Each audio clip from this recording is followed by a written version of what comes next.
हे बघा, जरांगे पाटलांच्या मागण्या आणि त्या मागण्यांची धार बोचट झालेली आहे. कारण जरांगे पाटील ज्या मागण्या करत होत्या त्याला कुठलाही संविधानिक अधिकार नाही, त्या बेकायदेशीर आहेत, त्या ओबीसींचं आरक्षण उद्ध्वस्त करणारे आहेत. हे ज्या दिवसापासून आम्ही या महाराष्ट्रातल्या जनतेसमोर बोलायला लागलो, सांगायला लागलो, त्या दिवसापासूनच जरांगेंनी आपला आरक्षणाचा अजेंडा भाषणात गुंडाळून ठेवला आहे. आता ते राजकारणाची भाषा बोलायला लागलेत. ते 288 वगैरे जागा अजिबात लढणार नाहीत.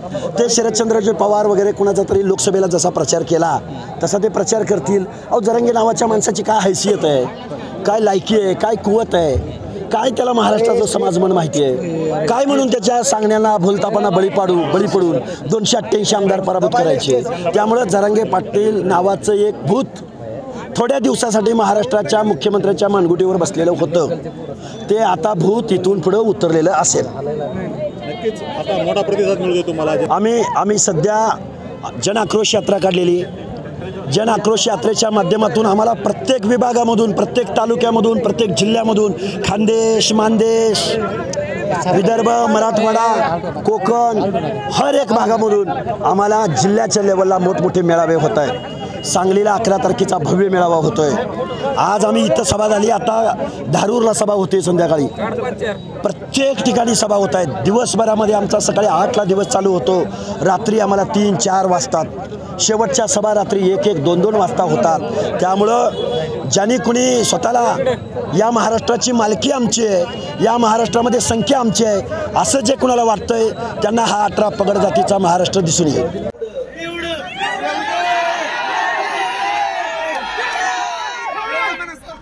आम्ही कुणाच्या व्यक्तिद्वेषातनं बोलत नाही, आम्हाला कुणाची सुद्धा अडचण नाही, कारण आमच्या पाठीशी संविधान आहे.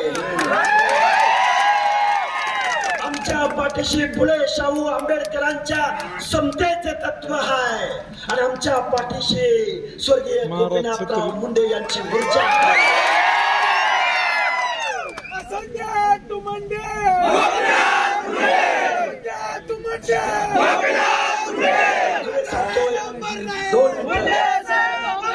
आम्हाला माणसं काय म्हणायला लागले माहितीये का, बाबांनो ऐका, नीट ऐका बाबांनो, 2च मिनिटं घेतो आता शेवटची. मी सांगोला तालुक्यातला शेवटच्या एखाद्या दुष्काळी गावातला माझ्या आई वडिलांनी पण ऊस तोडलाय, मी पण ऊस तोडलाय.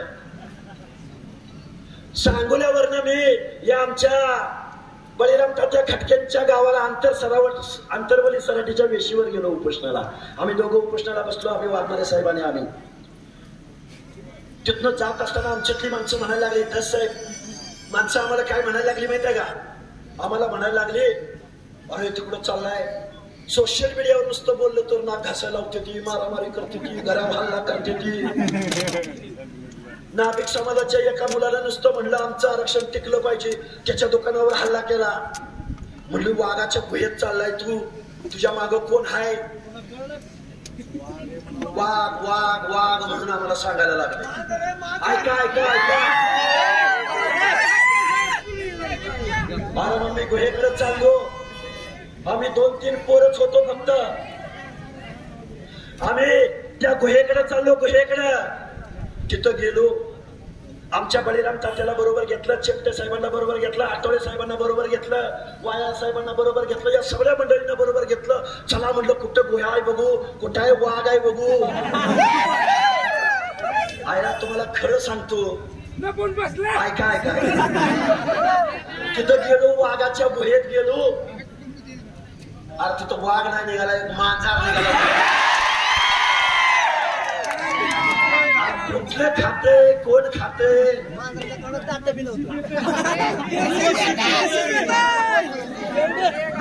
घाबरायचं नाही. गावगड एका लोकांना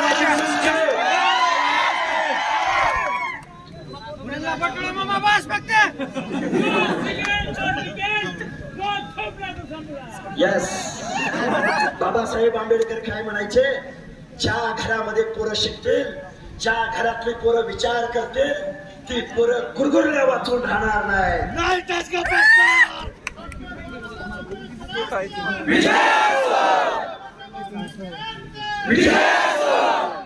बाबांनो, काल परवा लोकसभेच्या निवडणुका झाल्या. हाचा रंगे म्हणायला लागला मी सगळ्यांना पाडलं. एका बाजूला म्हणायचा ओबीसी आणि भाऊ आहे, दुसऱ्या बाजूला मात्र पंकजाताईचा पराभव होण्यासाठी गावागावात फिरायला लागला.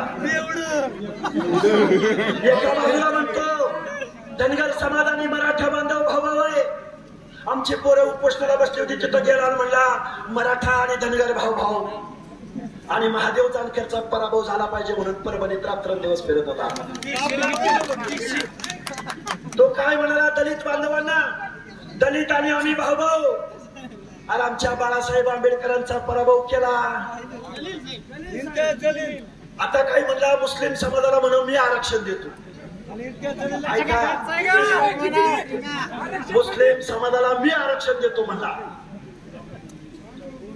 त्या मुस्लिम समाजाच्या जलीलला त्यांनी पराभूत केलं. मगाशी आमच्या आबाने उल्लेख केला, खरं तर मुद्दा रिपीट नाही व्हायला पाहिजे. शाहू महाराजांचा वंशज संभाजी राजा म्हणजे संभाजी राजा काय केलं त्याने? अरे पण पावसामध्ये त्या विशाळगडावरती जाऊन आमच्या मुस्लिम बांधवांच्या बाबतीमध्ये काय केलं सगळ्या महाराष्ट्राने बघितलं. हे का बोलतो तुमच्या समोर माहितीये का? कारण ह्यांचं राजकारण अडचणीत आलं की तुमच्या आमच्यात भांडण लावायचे उद्योग ही माणसं करतात. खासदारकी अडचणीत आले की तुमच्या आमच्यात भांडण लावायचे. यांना दलित चालत नाही, यांना माळी चालत नाही, यांना धनगर चालत नाही, यांना वंजारी चालत नाही, यांना मुस्लिम चालत नाही.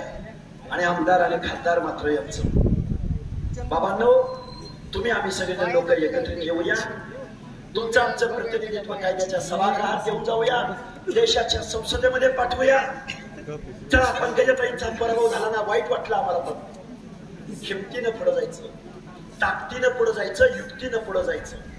महाराष्ट्र आमचा आहे, महाराष्ट्र 11 पगड जातींचा आहे, महाराष्ट्र शिवरायांच्या रयतेचा आहे, महाराष्ट्र फुले शाहू आंबेडकरांच्या विचाराचा, त्यांच्या जन्मभूमीचा महाराष्ट्र आहे. आणि कुणाला जर वाटत असेल ना आम्ही एवढा आहे ना आम्ही तेवढा आहे, काल परवा सराटे नावाचा एक स्वतःच म्हणतोय मी विचारवंत आहे. ते सराटे काय म्हणलं माहितीये का? सराटे म्हणलं वंजारीची संख्या 0.5% आहे, 0.5. आणि त्याला आणि पुढे काय म्हणलं आहे का? वंजारीची संख्या 0.5% आहे आणि याला 2% आरक्षण दिलंय मुंडेनी, तेवढं काढून टाका त्यांचं सगळं.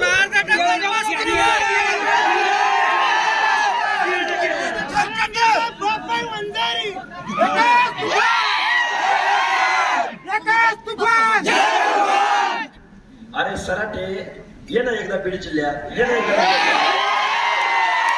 अरे सराटे ये ना नाशिक जिल्ह्यामध्ये. अरे विचारवंतांनो, अरे मागासाचं डोहाळे लागलेल्या वतनदारांनो, याला ग्रामीण भागामध्ये ऊस तोडायला आमच्या बरोबर. पण याच्या पलीकडे जाऊन सांगतो, तुम्ही आम्ही सुद्धा काही विचार केला पाहिजे. माझ्या माता भगिनींना सांगणार, एक वेळ पोराचं शिक्षण थांबलं तर चालेल, पण पोरीला मात्र शाळेतनं बाहेर काढायचं नाही. खूप काही बोलता येण्यासारखं काही खूप काही गोष्टी बोलू शकतो. अजून एक आम्हाला ठरवलं सभा आहे, आम्हाला रात्रीच्या 3 वाजतील. आम्ही आमदार खासदाराची पोरं नाही, गावागावामधली लोक पुढे येत आहेत. अरे कोण आमदार, कोण खासदार, कोण खातं यांना. हे बघा ज्या आमदारांना खासदारांना तुम्ही आम्ही निवडून दिलंय, या माणसाने ओबीसीच्या बाजूला कुठं पत्र दिलं का? कुठल्या आमदार खासदारानं तुमच्या आंदोलनात सहभाग घेतला का? अरे भगवान गडावर आम्ही भगवान बाबाच्या दर्शनाला निघालो होतो, त्या मातोरी गावामध्ये आमच्या गाड्यावरची दगडफेक केली. ऐका यांचे 56 मोर्चे निघाले, त्या मोर्चामध्ये तुम्ही आम्ही सहभागी झालो की नाही झालो?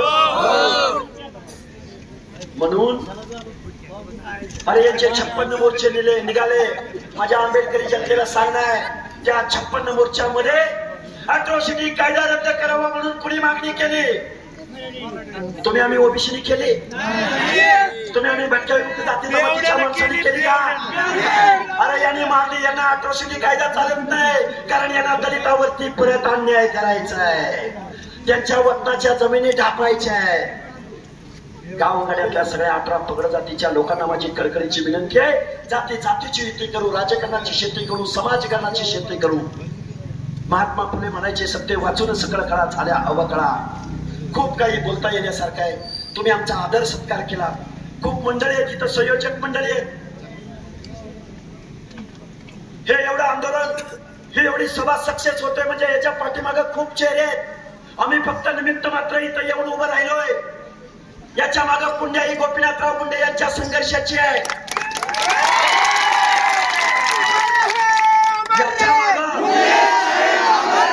याच्या मागे तात्विक अधिष्ठान ऐका. याच्या मागे आम्हाला हे जे बोलण्याचं बळ भेटलंय ना, ते फुले शाहू आंबेडकरांच्या विचारांचं बळ आहे, होळकरांच्या विचारांचं बळ आहे, भगवान बाबांच्या विचारांचं बळ आहे, संत सेवालालांच्या विचारांचं बळ आहे, तुमच्या आमच्या बहुजन दैवतांचं बळ आहे. म्हणून ही भाषा आम्ही तुमच्या समोर बोलतोय. बंधूंनो, पावसाचं वातावरण आहे, धारूला सभा आहे. तुम्ही सगळ्या लोकांनी शांत चित्तानं आमची सभा ऐकून घेतली.